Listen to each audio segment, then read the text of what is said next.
قمت رحت الصالة، وكانت المفاجأة التلفزيون في واحدة بتتكلم من جواه، جميلة قوي، شعرها اسود هاوي، عينيها حتة من السما، حرفيا جمالها ما يتوصفش ولا حد يقدر يمسك نفسه فيه. مالك يا حسن مستغرب ليه؟ قالت لي كده وهي بتتكلم من التلفزيون. رديت وقلت لها اعوذ بالله من الشيطان الرجيم، اعوذ بالله من الشيطان الرجيم، اعوذ بالله من الشيطان الرجيم. ردت من التلفزيون قالت لي اهدى بس يا حسن، انا مش هأذيك بس انا هحقق لك امانيك. حسن بكل سرعه اماني ايه وبتاع ايه؟ التلفزيون اهدى بس عشان نعرف نتكلم.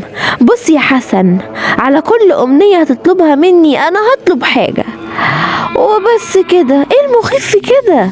المخيف ان في حد من التلفزيون بيتكلم، فاهمه؟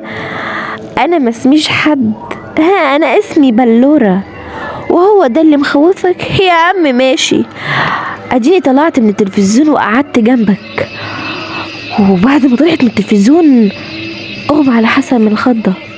بلورة يا حسن، فوق يا حسن، يا حسن. وبعد فترة حسن فاق، لكن ما لقاش حد جنبه. اكيد ده كان حلم. حلم ايه يا حسن؟ احنا هنلعب ولا ايه؟ حسن سرحان فيها، جمالها حرفيا ما توصفش، عمري ما شفت في جمالها. ايه العظمة دي حرفيا؟ بلورة سرحت فيا ولا ايه؟ كمان بتتغزل فيا في سرك؟ حسن انا سامعاك، يعني لما تحب تتكلم عني علي صوتك، انا كده كده بسمعك. حسن بنظرة خوف وحيرة، سمعتيني؟ سمعتيني يعني ازاي يعني؟ مش مهم ازاي، والاهم اول امنية ايه بقى؟ حسن امنية بس انت هتطلبي ايه الاول؟ ما تخافش، طلباتي خفيفة كده، بس اطلب انت الاول. تمام ماشي، فلوس، عايز فلوس.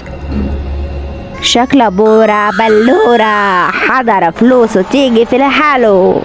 ولأول مرة أشوف إن الحيطة بقت تتقشر فلوس، وكل مكان في أرجاء الشقة يطلع فلوس. حسن وهو ماسك في إيده الفلوس، ايه ده كله؟ دي فلوس، يا رب أحمدك يا رب. بلورة ووشها أحمر من الغضب. ربنا مين؟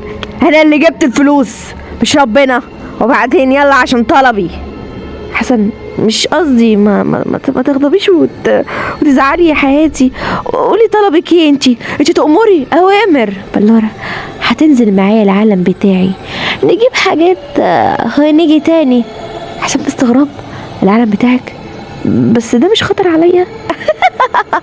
انت مع بنات ملوك العالم هناك وتقول لي خطر؟ يلا هات ايدك. مسكت ايده وفتحت شق في الحيطة ودخلته فيها. راحوا على مدافن وبعدها فتحت تربة ودخلنا فيها.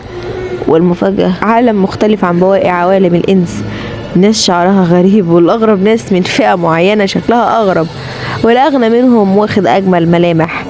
فجأة لقيتها دخلتني في قصر، والكل بيبص عليا باستغراب كأني ملك أو واحد مش منهم، رغم أنهم كلهم يشبهون الإنس. اقعد هنا يا حسن، هو ما تتكلمش مع حد لحد ما اجي.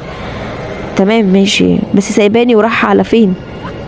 مشيت وما اتكلمتش. كمية الرعب اللي في قلبي ما تتوصفش. انا كده فجأة بصوت نحيح، انت مين؟ حسن سمع كلام بلورة وما ردش عليه، انقلب وشه لقرون وغضب الكون على وشه ونيران طلع من جنبه. انت مش بترد عليا؟ انا ابن الملك الاعظم والاكبر، ما تردش عليا انا. حسن بخوف ورعب صريح، انا ما اقصدش انا. بلورة بغضب وبحلو صوت واحمرار على الوش. عالسوف اهدى، انا اللي قلت ما يردش على حد. عالسوف هو ده مين اصلا؟ من خدمي. عالسوف تنكشع الان. والمفاجأة ان عالسوف مشي بدون كلام تاني. انا بقى في كمية رعب في قلبي. فجأة لقيتها بتاخدني في حضنها وبتقولي مالكش قصدونك هايش حبيبي؟ انا مش فاهم حاجة مني، كان خايف. ومش هتفهم. انت دخلت عالمي ومفيش رجوع لعالمك تاني. انت قابلت بأول طلب، وانا اول طلب عندي هو اخر عمرك. انت بتقولي ايه؟ حد قالك توافق على طلب اكبر بنت ملوك هنا؟ يا حسن، انت اتحبست هنا، ولا ربك ولا اي حد من بني جنسك هيساعدك. انت هنا بقيت خادم بدون اكل وشرب واي حاجة. انت هنا في عالم ملوك الجن.